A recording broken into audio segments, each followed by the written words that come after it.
relatively still, and he tended to be an impatient fucker. Sure enough, from the north over the tall pine trees and shorter black oaks that covered the rolling eastern mountain range, 2 dragons appeared, one larger, one smaller. A female? And both deep red in color. They flew slowly and low enough that the scales on their bellies, which could reflect the skies, wouldn't hide them. In other words, in plain sight.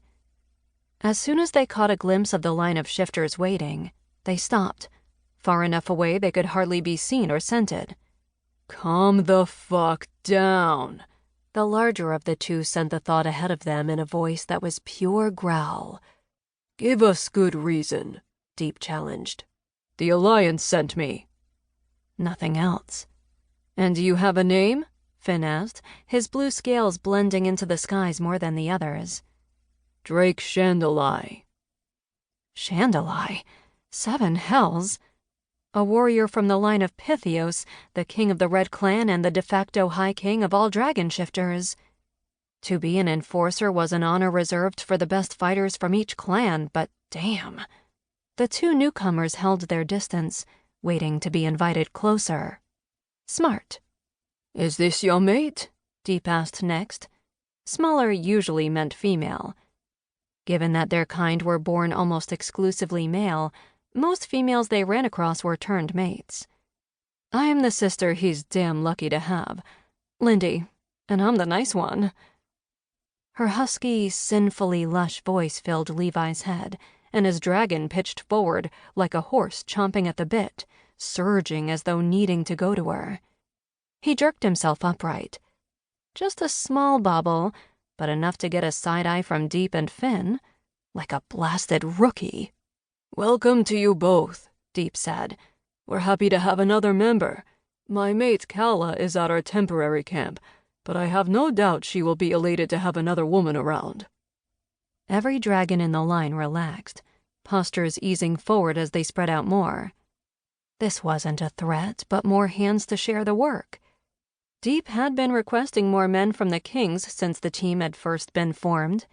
In theory, like the enforcer teams in the African and Australian dragon shifter colonies, the Hurricanes should consist of 2 members from each of the clans, 12 in all. But they never had. There were just the 5 of them. Levi, Finn, Rune, Titus, and Deep, and Kala, their mother hen. Finally, Drake and his sister approached. As they moved nearer, the wind changed, and Levi got slammed with several senses all at once as his dragon focused on the female with an inexplicable intensity. Glorious, with garnet scales so dark they turned near black at the edges.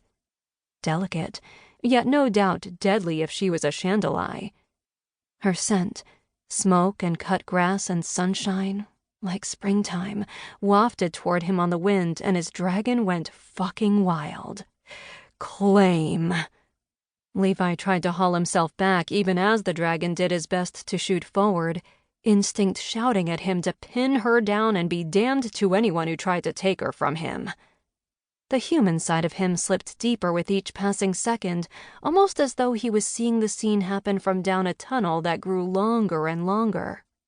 In desperation, Levi wrested back control and yanked his wings in tight to drop to the ground as fast as he could. The second his back feet touched dirt, he shifted just to contain the beast. From the ground, he watched, even as his dragon roared in his head and pushed against his insides to be released. 7 hells! He waited, tethering his animal to his humanity as tightly as he dared. What was wrong with him? Dragon's mates were found among human women who showed dragon sign, not among female-born shifters who were already dragons themselves. A dragon and his mate's soul-deep connection was forged in fire when he turned her. Every dragon prayed and waited for the day he'd meet his mate, a craving that went deeper than every other instinct they were born with. His dragon was making no sense, wanting to claim this woman. They wouldn't be able to bond if he tried it.